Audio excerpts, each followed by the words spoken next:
I want to talk about coffee. Yes, as early as 1587, somebody said coffee is the common man's gold, and like gold, it brings to every person the feeling of luxury and nobility. 1587. And someone said, to make a cup of coffee, it takes more than a village. Something like Baduche, something like clustering, something, think about it. And indeed, we've been told coffee is green gold.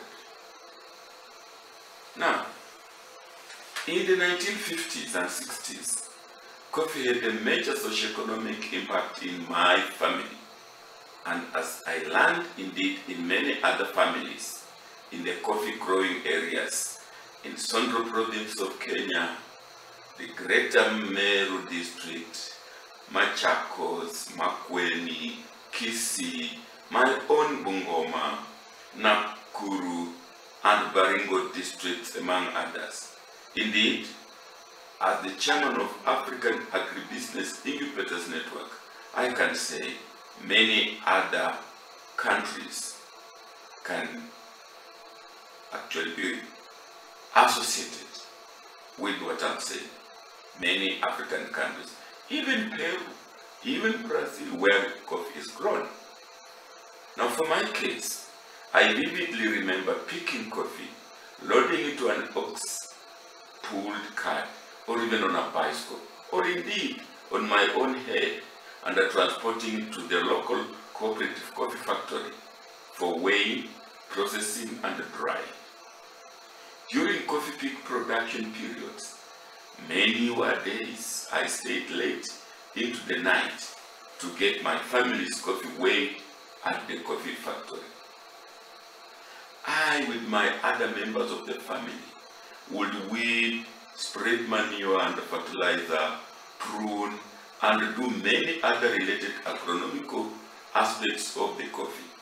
I also participated in communal work at the coffee factory, since it was required of each member of the cooperative to provide labor for various activities like spreading coffee on the coffee drying tables or other communal duties at the coffee factory. Now, what were my expectations after all this work? My pay was Christmas clothes, which my father, rest in peace, would buy for me when he got coffee payments. During coffee payout periods, my mother, rest in peace too, would be a very happy cook, for that would be the time of unusual foods like chapatis, eaten with ingoho or chicken. It was fun growing up and doing all these activities, which contributed to socio-economic well-being of the family. There's one other thing I clearly remember.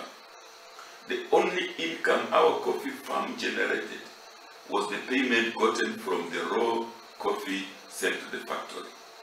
There was no value addition at the farm level and no income generation from the other parts of the coffee tree or the coffee bush, if you want. Now, Kenya's coffee growing areas have earned a reputation in the world for their renowned coffee beans, whose profile of explosive acidity and pleasant aroma with notes of lime and cacao makes them the most highly sought after in the international market. However, at the core of this elegant brand is a poverty trap that has enslaved more than 700,000 small-scale farmers who toil and moil indefatigably to generously serve the world with this commodity. Most of today's coffee farmers in Kenya cannot afford a decent life, despite involving themselves in a venture that is akin to gold mining. This poverty amongst coffee producers exists against a backdrop of huge profits made by coffee roasters in the developed world. Very sad. Yes, the late Callistus Juma, rest in peace, wrote Africa Coffee Export and why value addition doesn't stimulate much industrialization. Look, African coffee. Look, Callistus noted and recorded that of the 13 largest exporters of coffee in Africa, it's only Côte d'Ivoire or Ivory Coast that exports processed coffee of any significant value. You see, the next highest exporter of processed coffee is Madagascar at 5%. What was Callistus telling us? What is telling us? That Africa rarely processes its coffee for export. So it exports raw coffee. Yes. No value addition. Very little addition, if any. And yet, countries like Germany, they can re-export the coffee that was exported to them from Africa and earn something like 3.67 billions of coffee. And look at what the amounts the African countries are getting. I'll come to that soon. So I'm saying value addition makes sense, and also it makes the sense.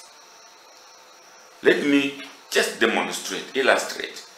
The vertical axis is value, Kenya shillings if you want. And the horizontal axis, right from the origin, is the coffee farmer. Call it now a value chain. There's the coffee farmer, the coffee roaster, the coffee shipper or wholesaler, and the Nairobi Java house. I'm just using this for illustrations only. Look, the coffee farms produce the beans at 50. That's the value of beans. Look at the grayish, the grayish part. At 50, that's the value of the beans. So the roaster buys from the farmer at 50. But then the roaster will add value, which you shall see later on, and increases from 50 to 100. So when the coffee roaster goes to the coffee shipper or the wholesaler, he's selling now at 100. The value roasted and packaged beans, it grows from 50 to 100. And then Nairobi Java buys the beans packaged. The value of shipped, roasted and packaged beans purchased by Java House rises to 150. But you see, value must be added. So the farmer, value added by growing and picking, that's the only value the farmer is adding in. The roaster, value added by roasting and packaging, and that is what makes him now sell or get 100. The coffee shipper, value added by shipping and wholesaling, and it raises the value, the price to 150. And lastly, the Nairobi Java House, value added by just brewing and service. So you see, look, the farmer's beans was a coffee cup, 50 bob. I said it for illustration only. And look at the far end, right hand side, the value of cup of coffee at Java is 200. You can see now, 200, because of that value added, the farmer 50 because the only value the farmer adds is growing and picking. So there's something lost.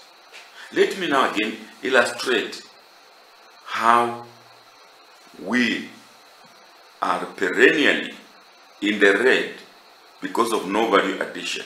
So I'm saying no value addition is equal to unfavorable balance of payments. At one time, there was this relation between TZ, Tanzania, India, and the US, the United States. Tanzania, the biggest producer of cashew nuts, but had no capacity to process it. India had capacity to only half process, but not refine. And the USA had capacity to refine. So let's see now. Look, Tanzania exports to India raw cashew nuts for half processing. India half processes and takes to the US for refining.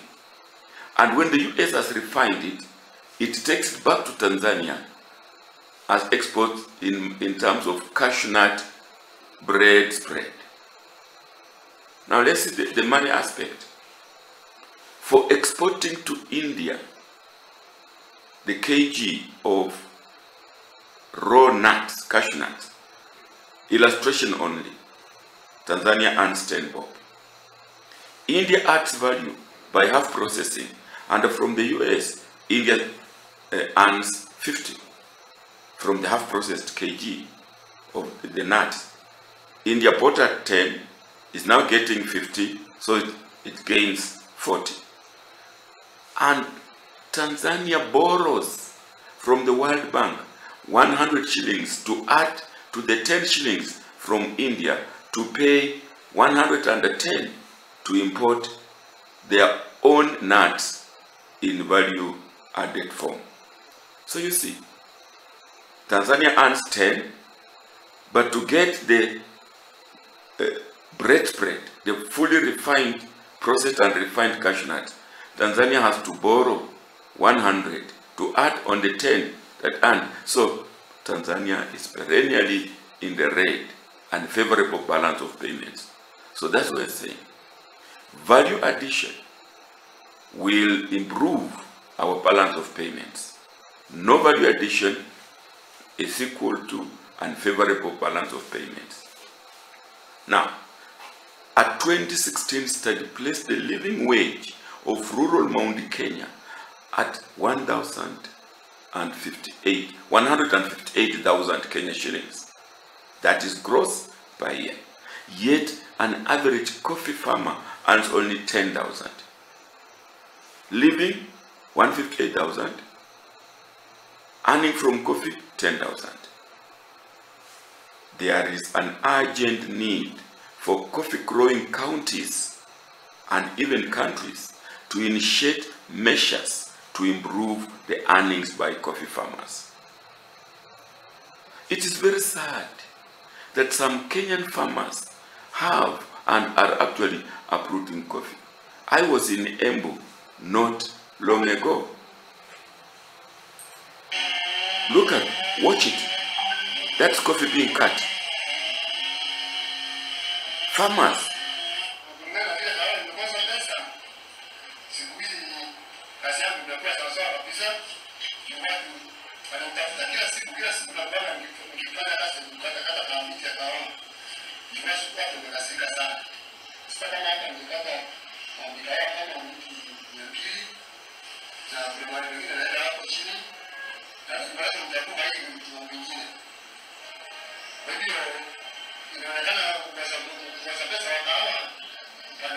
He said he's being hired to cut the coffee trees because of economic hardships. This is Meru. Farmers are annoyed, he said. They are cutting coffee to plant something else. Look, of course, he's happy. He says he's making money. He's being hired.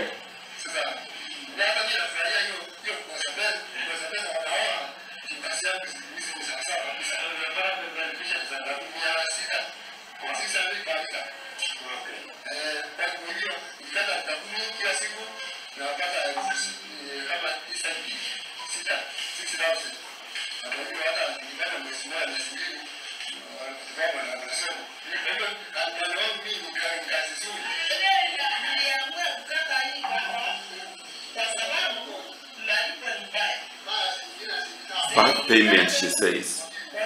She decided to cut the coffee trees, coffee bushes, because of bad payment.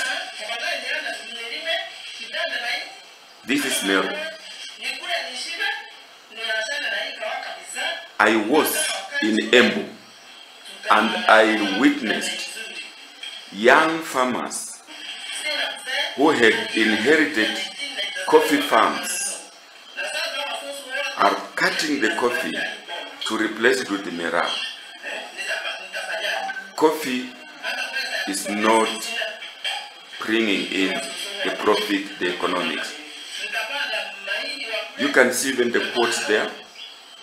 Kirinyaga farmers uproot coffee and go to bananas. It's reported.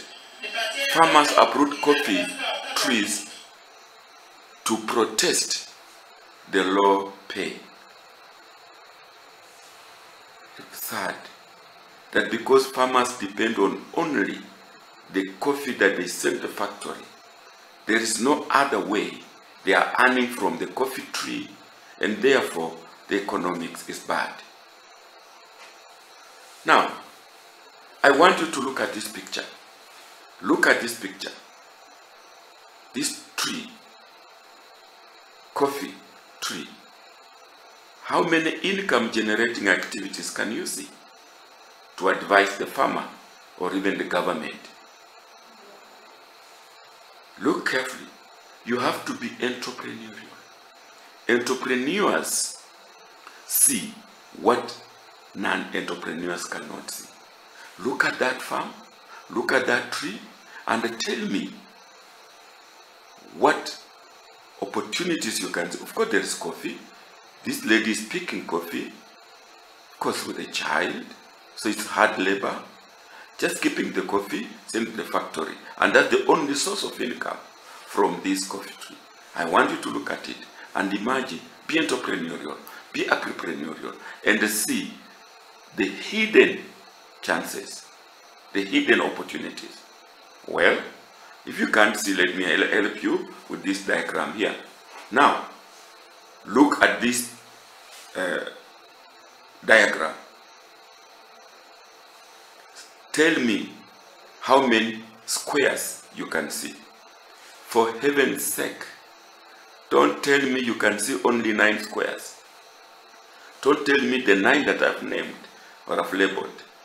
Can you see other squares hidden within these squares? That's what we're talking about. Entrepreneurs see beyond what you see and identify hidden opportunities. Now let's see. Can you see that red? Yes. You're combining a 2 by 2, and it's also a square. But with the ordinary eye was only seeing the single squares. So there were 9, now we have 10. Look at the green.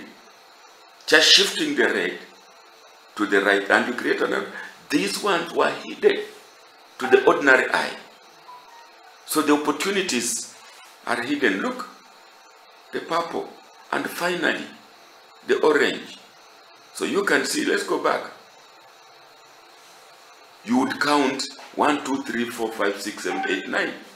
But hidden within the 9 were that one, the green one, the purple one, the orange one.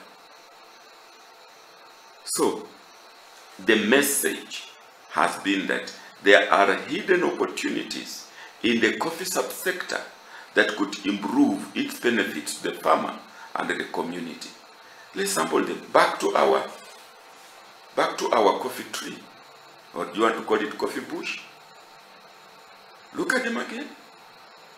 Do you see any opportunity in the leaves?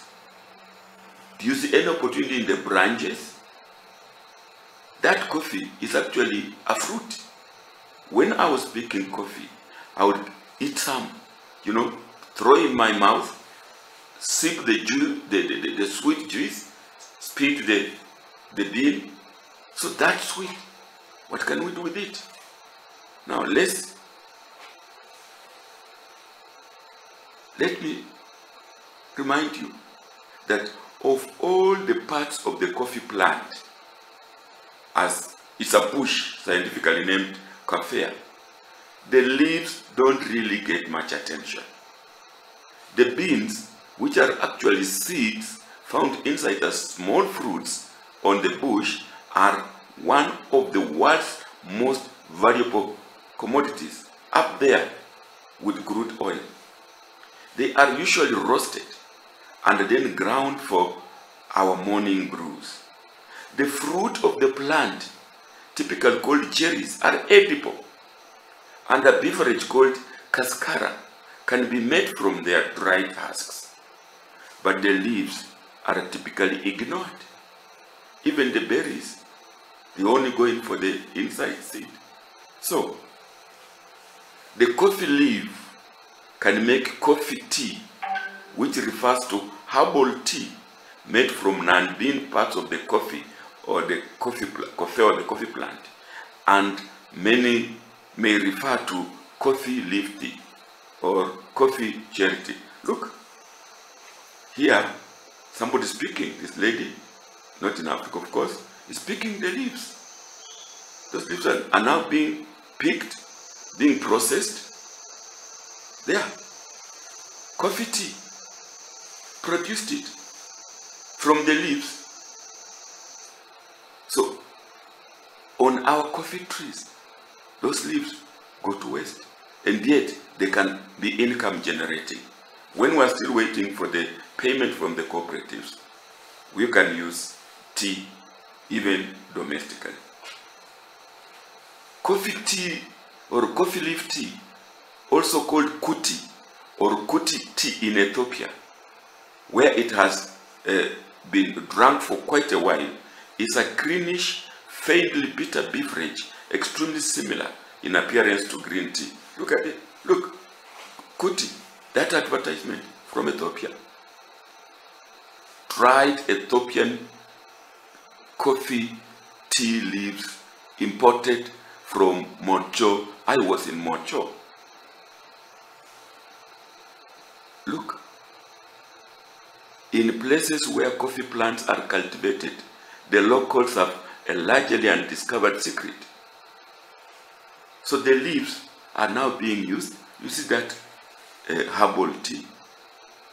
So an opportunity that is not captured. Look, the telegram is talking about tea made from coffee leaves found to be beneficial to health. Look at the next one.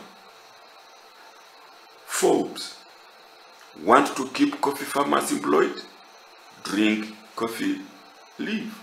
Just like we say, buy Kenya, build Kenya. We can also talk of help our coffee farmers by drinking coffee leaf tea.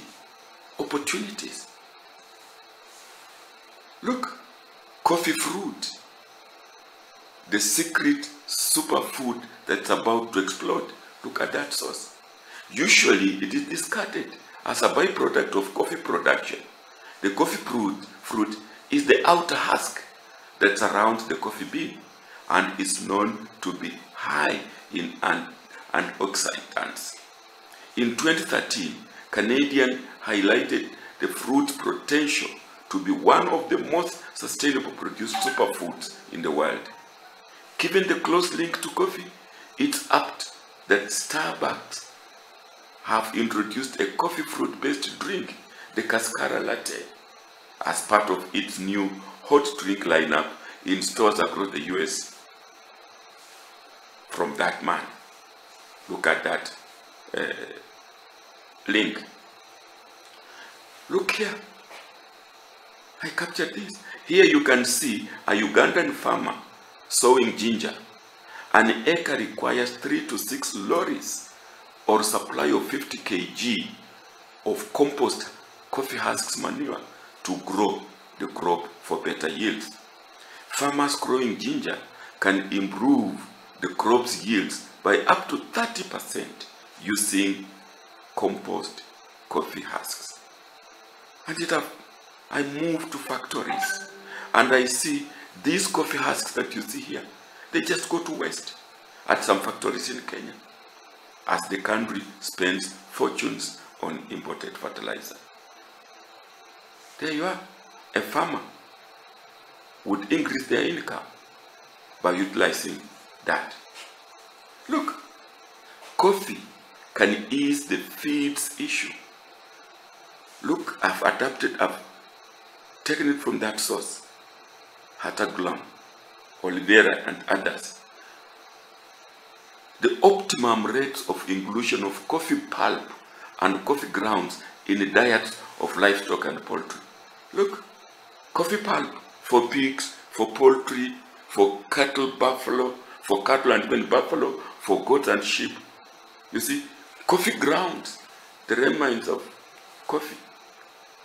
These are opportunities in the coffee subsector that we have not discovered, or if we have discovered, we have ignored. Now, I said I'm the chairman of African Agribusiness Incubators Network. There is the Consortium for Enhancing University Responsiveness to Agribusiness Development called CHURIAT in Uganda. It is a member of the AAIA. And I said I'm the current chairman of the AAIA. It's promoted by Makerere University, the National Union of Coffee Agribusinesses, and Farm Enterprise Limited, New Cafe, and even the National Agriculture Research Organization, NARO, the University of Cape Coast. So we're talking development partners are promoting the CHURIAT, and look at what they're producing. They are producing coffee liga. What we are seeing in front of you, the coffee liga. Why go on import liga when we can produce from coffee? Why suffer with bad coffee prices when we can do it? Yes, that's just me with AAIR, even AU, my CEO, Alex, Dr. Alex is the Ariho, you can see him here. We have the AU IBAR boss talking, promoting Coffee Liga from Uganda. And look at that. Biochar. Biochar can be made from the coffee plant. Look, we have the coffee plant there. We have coffee pulp and husks. We have plant that is pruned. The residues, they go into a digester there, and we carbonization, and we produce biochar. Biochar can be wastewater filtration.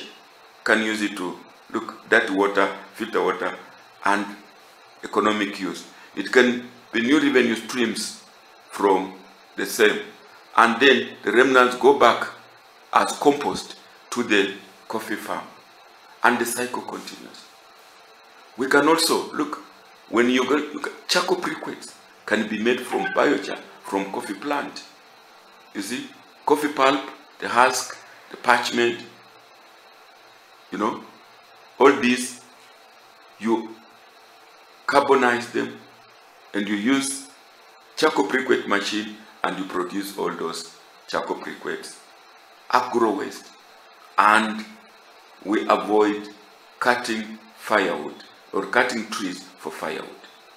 These are the uses, the hidden, the squares that you could not see. So, as a way of summary, we can see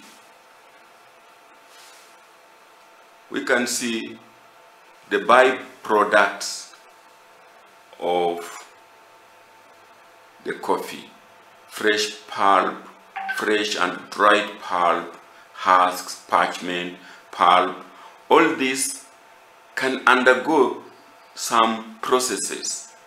You dry, you chop, you silage, and all that, you wash, you dry, and at the end product, the final use, you see you have biocomponents, animal feed, biocomponents extraction, antioxidant activity, biogas, caffeine extraction, compost. In other words, the byproducts of the coffee can also generate income for our coffee farmers so that they don't just depend on payment from the factories. And I'm saying there is some good news, there is political goodwill, and I sincerely hope this goodwill is not lip service. My own governor,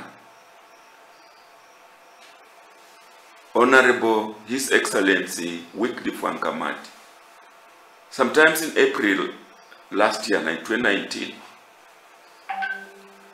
his press service of the Bungoma County, it carried this good message: let's embrace coffee farming.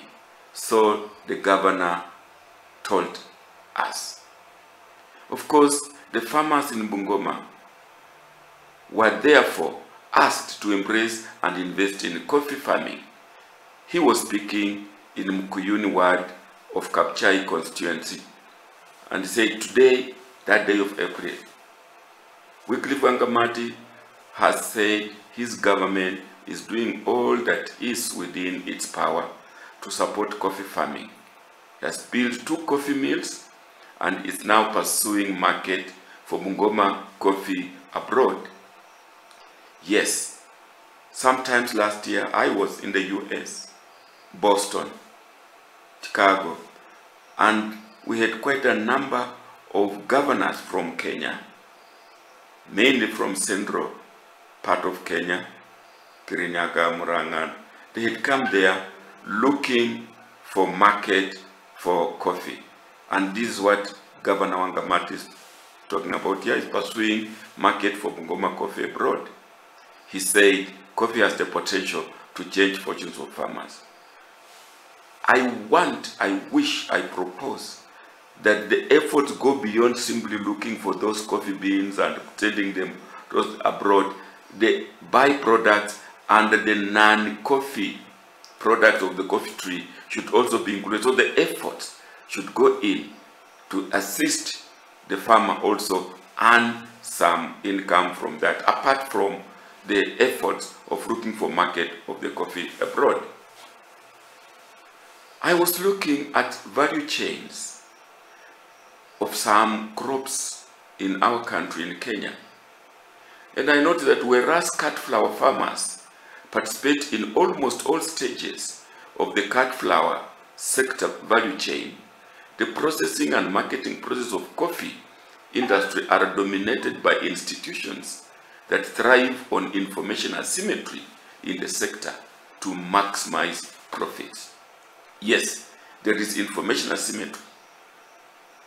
There is excessive regulation in the coffee sector, and this curtails farmers' participation in coffee processing, making the distribution of value added to be highly skewed against the farmers.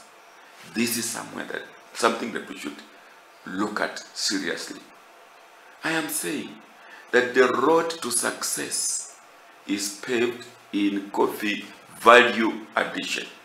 This road made by the coffee beans, value addition will be very important. And I'm therefore saying, to improve coffee value addition, we need many things, but 4 are crucial to me. 1, we need better governance structures in millers, cooperatives, and Coffee Board of Kenya. We need institutional reforms to increase the farmers' participation in all stages of value chain. We need incentives to encourage networks and alliances formation among coffee farmers. And finally, Last but not least, we need agripreneurship training. This training is required for the policymakers, indeed even the governors if you want, and the farmers. The hidden opportunities that I started with need to come out. Farmers need to be trained in them.